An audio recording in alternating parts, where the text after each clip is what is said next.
All right, today's part one of the surveillance age and what Snowden warned us about. That's what I'm going to be talking about today. So there's 4 parts, and so I'll do part 2 Tuesday, 3 Wednesday, and 4 on Thursday. All right, so let's go ahead and dig in.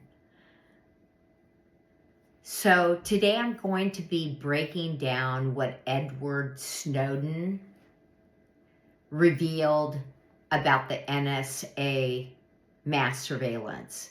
And that's from the two, there's actually key programs, and one is PRISM, the next is Upstream, and then 2 X Key Score and Bull Run. So we'll explore how like section 215 and section 702 gave cover to the unconstitutional spying, and how U.S. courts later judged those programs, and how the private companies build a parallel surveillance economy off of all of this. So most importantly, really, is what we're going to be discussing is why this matters to you and what protections still exist, if there's really anything. I mean, I've gone through pretty much, what you can do, but yeah, there's a few things. But the ultimate is to get rid of all of your,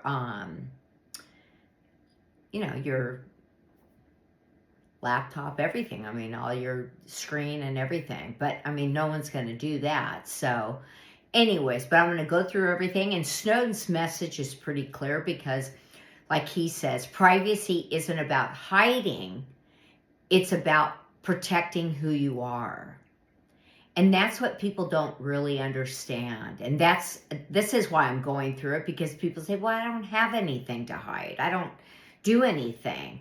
It's really not just about that. It's so much more, because if we ignore this, we really risk living in a world where governments and corporations know more about us than we know about ourselves. And that's the direction that we're going. And if we allow for the digital to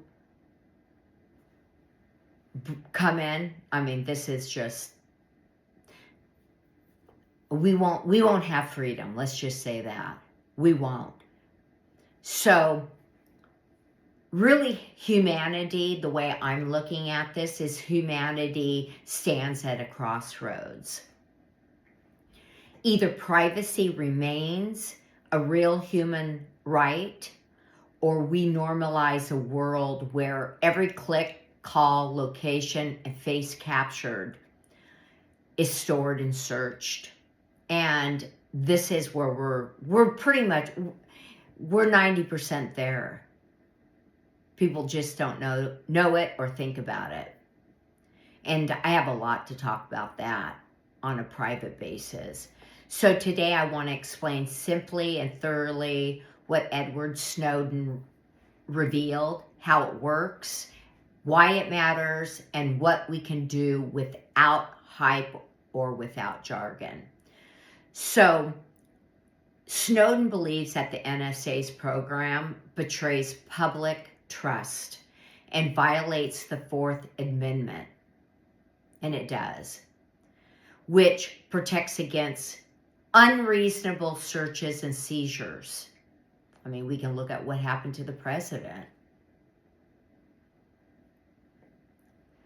And happens to many people that we don't even hear about. So he found that the U.S. government has shifted from watching specific terrorists to watching everyone just in case they become a terrorist. And this is what I see. This is the biggest problem that I see, is that if they have a hunch, then they could coin you as a terrorist without any evidence or proof. So this is why the other day I was talking about the William Cooper and why he felt like he was never free. And the reason why he felt he was never free was because he was in the Navy intelligence, and he must have read something. And of course they can't say anything, but it was an ongoing, for years he felt this. So he was in the military and then went to Navy intelligence, and I believe that's what he knew.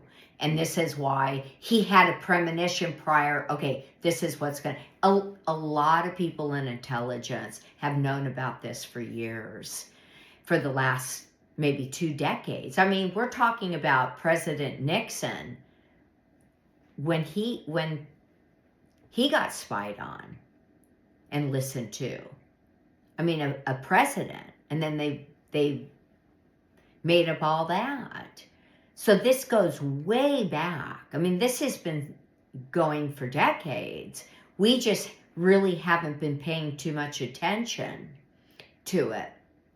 So the problem that I see is that we become the terrorists, and instead of them going after the crooks on the streets and the people coming into our country that actually get picked up through networks that then use the illegals to do the dirty work. And this is another problem that, like Kash Patel never talks really about any of that, but that's gigantic. A lot of the reasons they like to have the immigrants come in, the illegal immigrants to come in, is because they use them to, you know, they're 7 doors back, but then they're out in front crooking on the streets. So there's all different types of these watching a specific terrorist that leads actually into private citizens of the United States of America, just like the Secret Service is now compromised, completely compromised. They're all compromised. I mean, let's say that you have a family that's had Secret Service for a really long time and their kids grow up, and then their kids abuse the power of their Secret Service and they start spying on private citizens, like going through their computer or going through their ChatGPT and seeing where they want to live, and then they get onto their YouTube or their Instagram, whatever, you know, and they start divulging this information. So we have that is a huge problem. And I think what needs to be done is they all need lie detector tests. And if we put in some markers and I mean, I think we do drug testing and what have you, but what about putting in lie detectors and psychological tests? I've been saying this for years. And if you say, okay, every 3 months you're going to get a lie detector test, can you imagine the people that would quit and run? I mean, because they're abusing the power. And Snowden talked about this in the NSA. They'd be looking up people online when they're working in the office at NSA or FBI or CIA and start going through, you know, hook into their computer and watch them and do all that. We've seen that in movies too.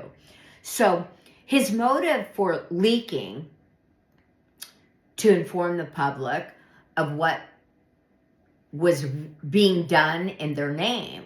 And I mean, I think that he did us a huge favor, because without knowing, I mean, you always, like the Cooper, he always had a feeling at the beginning that he was being watched. If you listen to that video I did 2 videos back, he talks about that. So there's a human psyche to this as well. And that's gonna be the part 4, which I find most interesting. But his warning of mass surveillance creates power imbalance. And that is transparency for the powerful, privacy for the powerless. And he also warned that corporations now hold intrusive power, rivaling the governments, but with fewer checks now. So we have an absolute imbalance. And the power is just like governments. Okay, so basically this is what I like to say, is government started for the people, and now government is, they're not doing for we the people. We're sort of the servant now, begging for them to do this and that as they look down on us because they're the powerful and we're the peasants. So it's actually inverted. And people need to look at that. We vote these people in, and then we threaten them, and then they BS us again when they're running, and they never get the job done. And I notice one thing, what they do, they blame the other side, but they're really in with the other side. And they're always blaming the other side and these votes and blah, blah, blah. We couldn't do it because we didn't. I mean, it just is like this vicious circle. And I find it interesting because it never stops. So in Snowden's book, it's called Permanent Record, which I read, which was really good. He wrote how he helped make it technologically feasible for a single government to collect all the world's digital communications, to store them for ages, and then search them at will. And, you know, they had, like, that's kind of like, this was a while ago. I mean, can you imagine what they have now with the supercomputers? It's kind of interesting. It is. And then if we move on to the different programs, these are key programs like PRISM. And PRISM is a secret court orders, and they force tech companies like Google, Facebook, and Apple to hand over users' emails, chats, and files. And then we have the program Upstream, which is tapped into the internet's backbone, copying massive flows of global traffic. And then we go on to the program X Key Score. And this is a powerful search engine letting analysts comb through emails, browsing, and chats worldwide. And we know that this is a huge problem because we've heard about it. People in government have talked about this, but I notice that now they're not talking so much about it. You know, it's kind of pushed under the rug, and if we don't talk about it, they won't notice it. We, the people, won't notice it. So it's something to think about. The next program is Bull Run, which is it efforts to weaken the encryption standards and insert backdoors into commercial products. Another big problem. I mean, they're going to keep on putting more and more restrictions on our freedom through screen. And I mean, our phones, we're getting tracked 24/7. A lot of people don't know that. If you have an Apple or really have any phone, you're getting tracked. And like, people don't even you can't get around it. I mean, if you try to make a new phone, I mean, they always say, oh, our phone, I think it was, who was it, Prince or something? What's that guy? He's in the military industrial complex. I mean, I don't know how he would want to make a phone that would keep things safe. I mean, it doesn't even make sense. I mean, they're all getting a piece of the pie. So, and then the last key program is muscular. And this is NSA and the GCHQ. And this tapped Google and Yahoo's private data center links, and engineers even drew little smiley faces on the diagrams of the hack to let people know that you've been hacked. So really, why, this is the question, why it matters to you.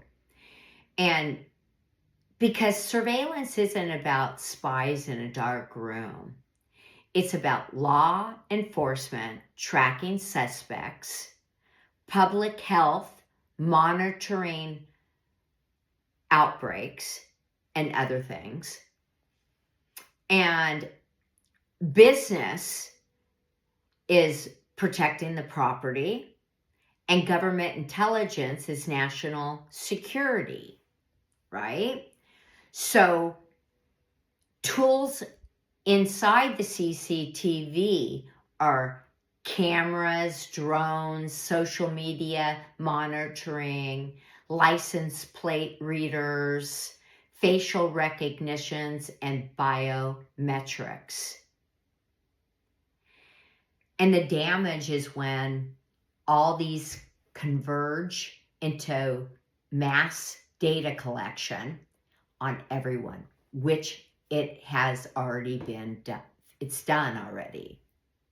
This has been done, but they're just not telling anybody. And I know this because there has been huge amounts of people who have evidence, have caught government and these intelligent data companies like Google and others. They've been caught, people caught them spying and taking all their data. And I mean, they can take anything, because when you sign up, I mean, they say, oh, we'll keep your account safe, but that's not true. It's not true. These people are selling our information around the world. So they're getting pieces of pies from, everything. But there's mass suing right now. It's going to be coming out, and it's going to surprise everybody. But a lot of people have been behind the scenes working on this because things have happened to them, and people have been spying on them or following them, and people wear cameras and audio, and so that they can get evidence. And also on their computer, people have been taking their computer in, and then they find out, they go back and they say, well, why is this company from I'm not going to name, but why are they, or why is the government over here, going through my computer, and just numerous things. So I think that it's going to backfire on all these companies, and we're going to start seeing a lot of people going in and filing cases. I mean, it's already happening. They are. And they're going to start getting sued. And that's really kind of what needs to be done to, I mean, some people say minimize, but I say completely stop. People say you're dreaming. But you can't have Secret Service and they've got a kid, because the kid has Secret Service going on to your computer and going through your chat GPT, and then going on Instagram and then saying, like, You know, I mean, I'm just saying this. Like, so now what are you going to do? You're going to move to the Hamptons and Aspen, and then, you know, saying things that people have written down on their manifestation on ChatGPT, you know, and then other things. So, I mean, you really have to, you know, and then they maybe get mad and say, "What? You have a chemical imbalance," because you find out that what they're doing, you know. I mean, it's like it's just it's a total imbalance, and the government needs to do something about it because it is being abused. And Snowden talked about this in depth. So basically, the danger is this. Like I said, it's converging into the mass data collection on everyone. But Snowden said it flips democracy, and that's what it's doing. Instead of privacy for the people, it's transparency for the powerful. It becomes transparency of the people and privacy for the powerful. So that is how it switches. And that is what's happening. So they can keep an eye on us, and then the true reality, we don't know what they're doing. So that's what's happening. And now I'm going to get into the Five Eyes reality. And that's 5 different countries. It's the US, UK, Canada, Australia, and New Zealand form these Five Eyes alliance. And they share surveillance, infrastructure, and intelligence. And this means that even one country imposes safeguards. Data can still flow around through allies. But once again, there's an imbalance of power. And even though, you know, this is, you know, government, we need to know if this is happening, like this terrorist group. I mean, I know they talk a lot about terrorist group, but it seems like we never catch anybody. I mean, I'm not saying, but, you know, I mean, what about the groups like in states that are doing corruption, like the Godfathers, you know, stuff like that. I mean, that's a lot of it. And okay, yeah, we have some terrorists, but we also have other things. And that kind of leads back to the state, to each state and then each, you know, city. But I don't see crime coming down at all. I see it actually going up. So the legal side is what really has changed is this. You have Section 215, which is the bulk collection of Americans' phone records. Those were exposed. And that was like in the courts, if you guys remember. Courts later, what happened was they ruled it illegal and that it was unconstitutional. And it ended with the USA Freedom Act in 2015, which Obama, that administration, ended it. And then we have Section 702, which is still active. And this allows warrants, collection targeting foreigners abroad, but it sweeps into the Americans' messages as well. So civil liberties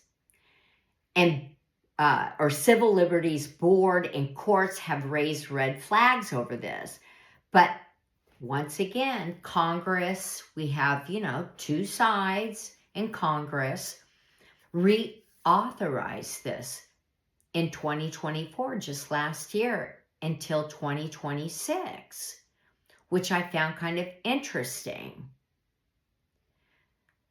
And so this is like, to have a warrantless, just to like bulldoze right into your place. I mean, we hear about it all the time. It's not talked about too much, but if you read, you know, the 6th or 7th page of newspapers, it's always like that. It's like the second to the last page, and then they have that because people only usually read the first, the second, and the third page. It's kind of, that's what the bulk of people do. They never go to the end. But that's where you always find this. They're busting into people's house with no warrants. So the corporate surveillance, though, governments aren't the only ones watching. It's corporations are doing it as well. And it gives them a lot of leverage to do that, like Cambridge Analytica. And they harvested millions of Facebook profiles for political manipulation. And we saw that in 2020 with the election. Remember Cambridge Analytica? So they went on to Facebook and did a number there with the election. It's called cheating. And then we have Clearview AI, which scraped billions upon billions of face images for facial recognition. And guess what they did? They sold it to the police. Cut of the, pieces of the pie. And then you've got data brokers, and they buy and sell your location, your browsing, and your purchasing data. They love that. The QR codes, those, when you go into the shopping or grocery shopping, they have all that, what you buy. And that's another thing. If you buy ice cream, you don't put it in a bowl, portion control. I mean, people will let you know. I mean, it's amazing how many people are looking at our computers and have the guts to then go onto Instagram and talk about it as though like third party, kind of like, that kind of like they have the information and they're kind of letting you know, but like, so it's interesting in that way. And it sounds crazy, but it's happening and it's unbelievable. So they bypass, sometimes they go straight to the government agencies to bypass the warrants altogether, these data brokers. So, and Snowden warned about these corporations, the rival with the governments. And the governments work with the corporations, and the corporations work with the governments. It's back and forth, but they have fewer checks going on now. And it's almost like switched where they say this, we're doing this because of terrorists, but now it's switched to good United States citizens that are getting abused and being spied on. And this is the problem. And these are the suits that are going to be coming out. So what can we do? Like, what are the solutions that, policies that may fix this, that are needed? Which is kind of a pie in the sky too. It's kind of a, it's like, let's see, because we have to beg. But then the Capitol, they always blame it on the other side. We couldn't pass it through because of blah, blah, blah, blah. So let's talk about it really quick here. So policies that may fix it. I'm going to say may fix it. Close the data broker loophole. Strengthen Section 702, the safeguards that they just renewed last year. And then protect strong encryption from back doors. And I know people that are watching that what they understand, they're laughing right now because we've been talking about this for so long. And the back doors just keep on spreading further and further apart. And then restrict facial recognition in public spaces. But it's getting bigger. It's growing so fast. And then personal practice that we could do are to use encrypted messaging like Signal or WhatsApp, but those are ruined too. I mean, I've looked at everything, and then I go back, and then, you know, what I do is I do my research. But they say WhatsApp, it's already broken into. And then disable your precise locations unless needed, which if you have a bunch of apps, and a lot of people don't look, but they track you. So if you have, like, let's say 50 apps on your phone, probably 50 have your location. So it's like you could turn them all off. I mean, you could do that. And then the next is to use password managers like +2FA, and then to opt out of major data brokers, and then use privacy-friendly browsers, plus tracker blockers. But then you can't get on any type of sites. I mean, you can, but it's like a hassle, and it's like, ugh. Like you might as well just leave it on. I mean, I turned them all off and then I turned it back on because it's a hassle. So these are all the things that I see that we have to kind of look at, because something bigger is coming, which is the digital. And that is when, once we have a chip, they can do whatever they want. Turn off our banking account, our car, everything. So that's where this is leading. And this isn't paranoia. And courts have actually ruled parts of these programs illegal. So this is where this kind of opened up all these suits that are going to be coming out. And people are suing. And I can tell you, hundreds of thousands of people that are going to be suing. And then you have watchdogs, documented abuse. Congress rolled some of it back, but not that much. Once again, Congress. And then this battle is completely ongoing. We really have not come to any type of privacy for citizens. It's just becoming where, and, you know, when I say this, you know, people might say, oh, she's crazy. But it's really protecting them on what they're doing. And it's a roundabout way. Oh, we're protecting you, but then they're putting more and more watchdogs and surveillance everywhere. It's endless. It's so big that it's ridiculous. So privacy isn't about hiding. And this is very important. It's about protecting who you are.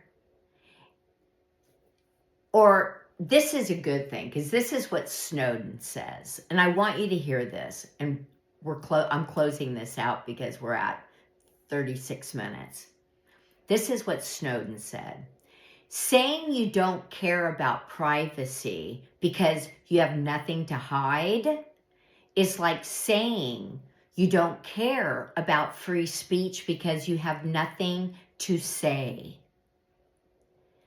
If we lose privacy, we lose the very condition that makes freedom possible. And this is the most important part of our life. And it's so important that it's like if you give them an inch, they take a mile. Oh, we'll never do that to you. Remember? We'll never spy on you. Our phones are iPhones. But we see that it's gone over what we even, any of us expected. So I'm going to close this out and I'll see you at part 2. Leave any messages, maybe things that maybe I didn't, you maybe have new information, leave it below. And that's it. That's a wrap. And I will see you guys on part 2. Thank you, everybody.